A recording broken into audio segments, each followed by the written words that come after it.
Howdy folks, Doc here with Last Best Tool, and this is part 2 of the Snap-on Paradox. There might be a part 3. I mean, there's a lot here to unpack, but first of all, excellent comments to my part 1 video. Thank you for those. It, opened up a lot of windows that I hadn't thought about, simply because I don't operate in some of the spaces that you guys do. But I wanted to go over a few of the main things, kind of the reoccurring themes or common threads that might be challenging the Snap-on current model. Some people thought, who cares? I mean, it's working great, or Snap-on doesn't care, or, you know, it's just evolution. But there were a few things that I thought, yeah, I've experienced those, and then some that were just out of the blue. And then a few that I thought, what if I took those to kind of the extreme, you know, run them out into the future? So one of the things is that, of course, Snap-on's got the franchisee model, kind of the Tupperware model of, you know, Tupperware parties in order to show features, teach people about the tools. But there is a problem with that because now you're reliant on the availability and the personality of that one individual in your designated area that you are basically allowed to work with. And there were some stories about people who could not choose a different Snap-on dealer, or couldn't get on a different truck simply because Snap-on said, no, this is your route, you service anyone within that. So if you go outside of that, I don't know if you get in trouble or what happens, but it basically limits it to running through the ultimate of a middleman. There's, of course, the online side. Two things came up over and over. One was the website is exceedingly difficult to work with.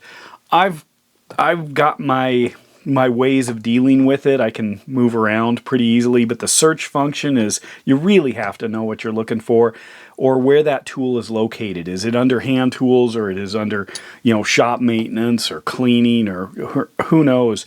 And some of it, you know, there's just a ton of clicks because there's like one tool in that category, but it's like in three different categories until you get to it, and it's the only one there, so they make it a little difficult. Or there's tons of them, and you have to know exactly what you want, and you have to know the difference between, you know, the regular wrench, or the flank drive wrench, or the flank drive plus wrench, or the flank drive plus an extra long, or, you know, that's why you need the tool dealer, the franchisee, to explain that, to say, hey, do you know the difference between these kinds of wrenches? You know, the midget wrenches, of course, they use a midget instead of stubby, versus longs versus shorts, because sometimes their longs or their shorts are or their average is as, you know, long as another company's long.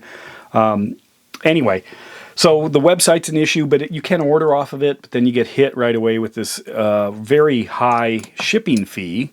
Now, Snap-on might not think it's high, given that it's going to come in a big box, and they are going to, you know, ship it as fast and as soon as they can. But it's expensive, so it can really add up a lot unless you jump over a certain amount. It used to be $199, $199. You got free shipping. Then it went up over $200, and I don't know what it is now, $250 or something. But that's a lot of money. What I used to do when I was buying a lot over during COVID through the Snap-on website is I would always have some inexpensive little thing. You know, maybe it was a bit that I might be interested in, or the file or the guide to to reshape your chisels was like $1.99 or something like that. And so I would always have those sitting around in my they call it a want list, I think. And if I needed to just up it just a little bit to get out of the shipping, you know, that's what I do. So I had all these purchases that were just, you know, cents or $1 over the minimum to get free shipping. But anyway, so shipping, the website, you know, they really need help in those two areas. Shipping should be, I think, more according to what the item is, not necessarily the price, because, you know, you could get a little tiny wrench. I mean, look at this little guy. This is a Snap-on 1/8 inch wrench here. And something like this, you could buy it and it'd be like $20 shipping, and it's going to arrive, you know, in a little plastic bag inside a tiny envelope. You know, would it probably cost them $3 to ship it. So there needs to be some parity there, but of course that's somebody who's going to figure out the weight and everything, and the way it's required to be packaged. So that's a problem. They're already struggling with their website, so now it's like they need to take it even further, and get into the nuances of the size of the tool. Another thing was truck schedules. I made some suggestions, using some analogs like Uber Eats, or even partnering up with an auto shop. Auto parts store. So, I could see the Snap-on guy delivering, the boxes of the day to an area, that is serviced by, say, a Napa store or something, and then the Napa parts person drives around in their pickup truck dropping off the parts, as well as the new Snap-on tools. It is inserting a whole new layer into that, and of course, what if something happens or it doesn't meet, the customer's needs? And of course you've removed maybe the potential for education, but that might be a way to get, say, especially warranty items out sooner. So, you bust the jaws off your stripper there, you call or text or whatever your Snap-on dealer, he says, "You bet, I'll send another one out," and then the Napa truck shows up later that day with your parts that you've ordered, as well as the replacement, and then they just throw the old one in a box, take it back, and then the Snap-on dealer swings by and picks that up at another time. I don't know if that's best, but it's certainly better for the customer. It's going to be faster to have that, possibly daily exchange versus weekly or more. Another thing that came up that I thought was kind of interesting was whether or not this entire world we're working in, or I'm working in, with trucks and franchisees, and even me being able to go and buy whatever Snap-on tools I want, is this like a side hustle for the overall Snap-on corporation? Is it just this little thing like what Apple TV used to be? It was like a hobby industry within the big thing.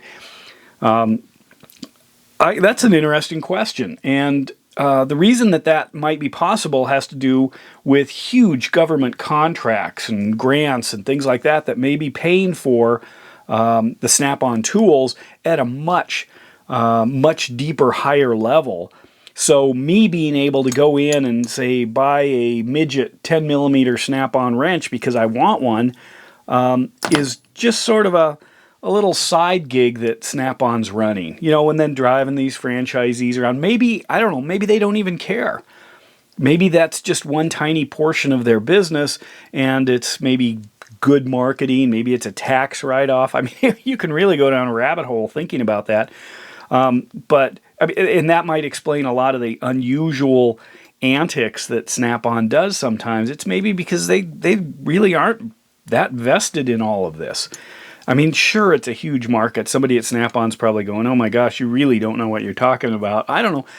Probably not. This is an interesting question, though, because I've worked on a lot of government contracts, and it's a whole different world. So, and there's stuff that's available that is not available to the public. So it's kind of interesting, and then can the Snap-on franchisee really, stay in business peddling these things, with the current model? So I don't know. I don't know how that all works. So the side hustle thing, that's an interesting thought. Another thing is that some people thought the franchisees, or even maybe Snap-on corporate, is not interested in people like me, the DIY side of this. They want to keep these strictly for the professional. And there is a lot to that. I can understand it. It's common across many different areas where there is an entire professional line that might not even be available to the average public person. And that's everything from clothing.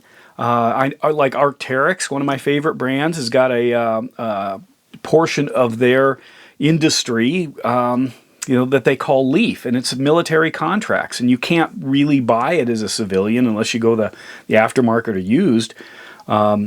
There's a lot of companies that do that only service certain kind of clientele who have the means or the reason, and they don't let the average public get in the way of of their business model.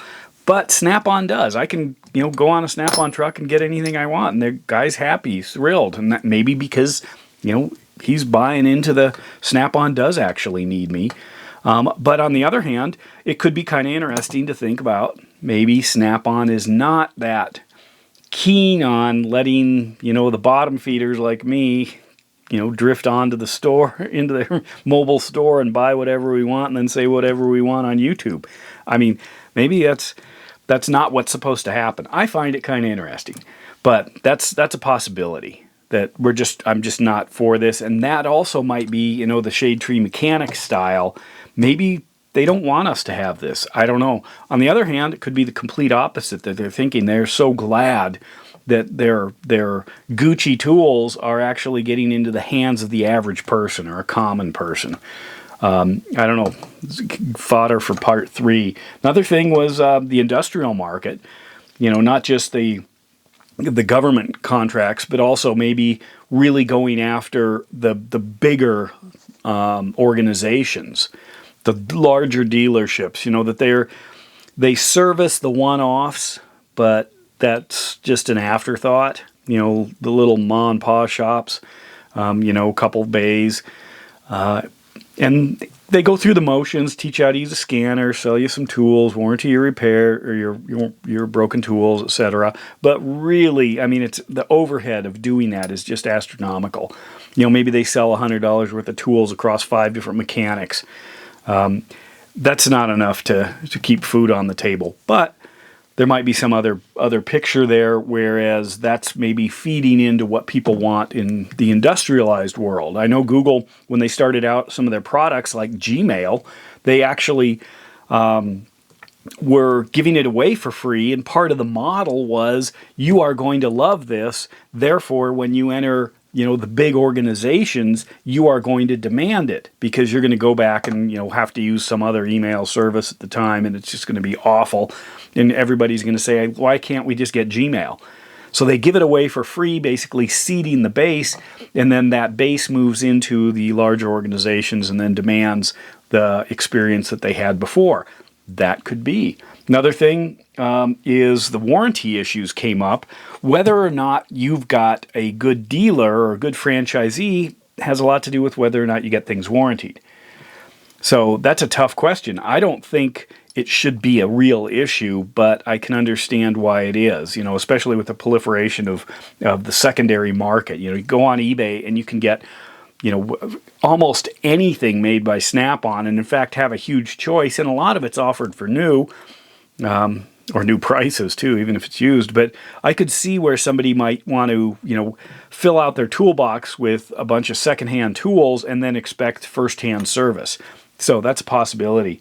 One other thing that's tied into that has to do with the kind of the sideways threat of other companies.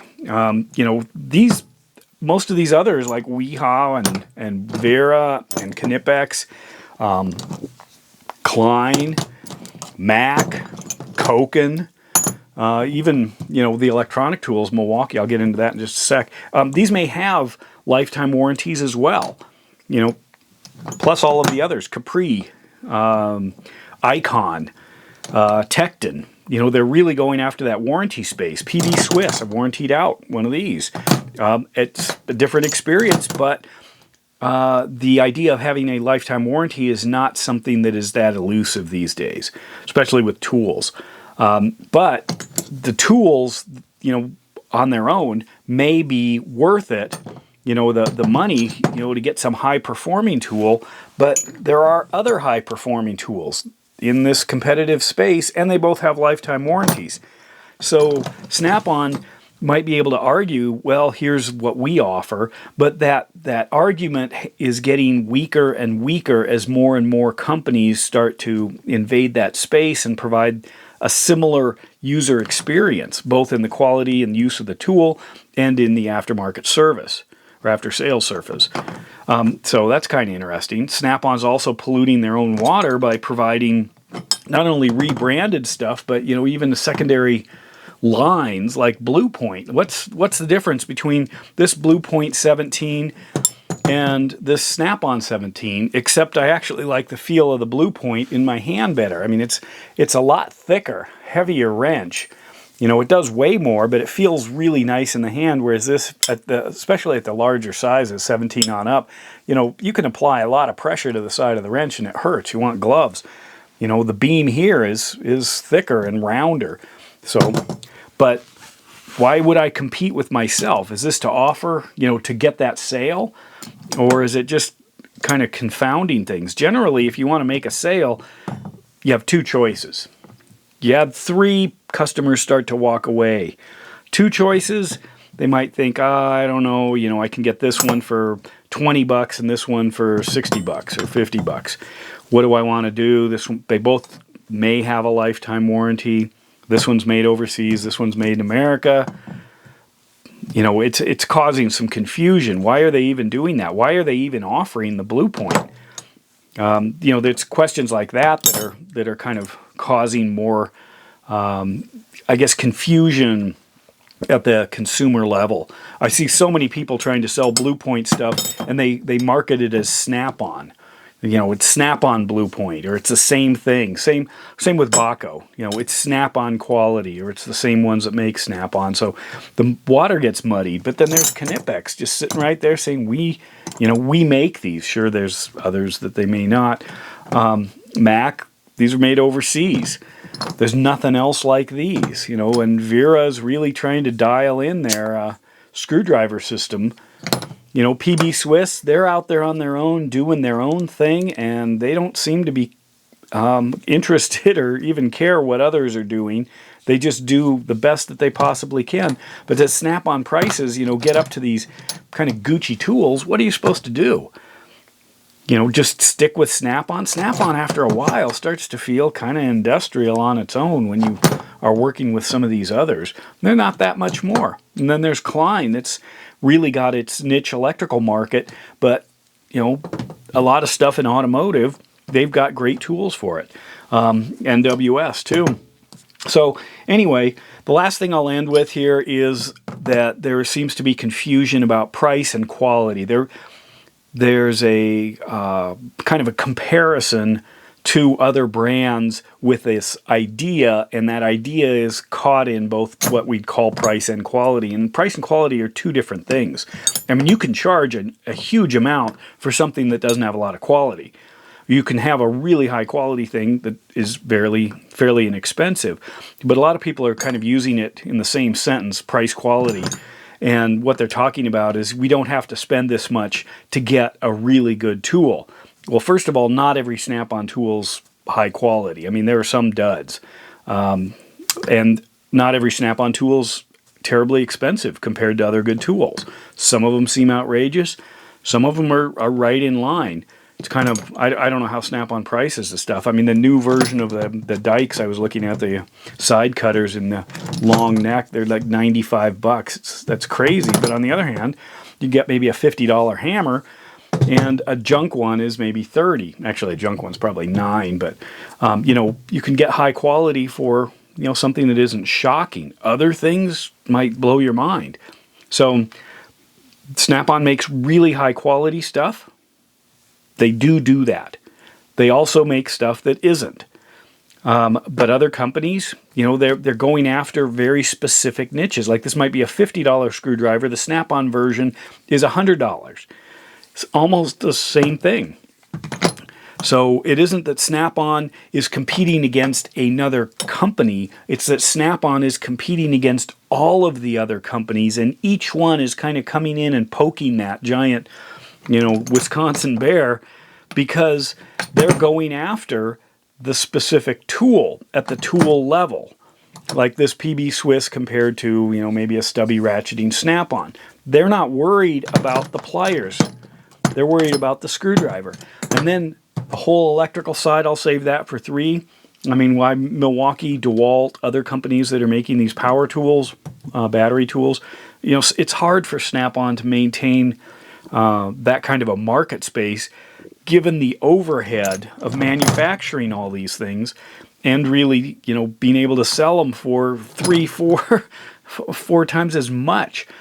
You know, instead of that drill being, you know, $99 or $199, it's like $499 or $799. That's hard to swallow. Yeah, it's great, but you also know that Snap-on's heavily invested in it, whereas Milwaukee is going to be able to manufacture, or to redesign and manufacture and just keep updating things, and have a battery system, you know, that isn't as limited as the Snap-ons.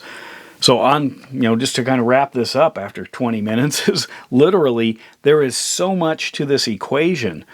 So if Snap-on is going to survive, Snap-on's going to have to fight all of these battles at once. Because if it starts losing battles, then it's going to affect the customer. And the customer is going to get squeamish and think, maybe I'd be better off with another tool brand, or I'm not spending the money on the truck because my franchisee is getting older. He's going to retire. There's a big unknown there. I can't do online exchanges very easily. Maybe they're being persnickety, whereas the other version of this that looks just like this that you can get at another store, you just walk in and swap it. Whereas the Snap-on guy is going to pull out their magnifying glass and ask what exactly you did, etc., as if they own that tool. So it is creating an issue. I do have concerns with Snap-on, unless, of course, this is all that side hustle. This is just that thing off to the side where they're like, we'll just kind of keep our market open to the public, you know, as a courtesy. But in reality, nah, it's not that big a deal. So anyway, let me know what you think, and I'll put together a part 3 at some point. This is the Snap-on paradox, and with that, Doc out.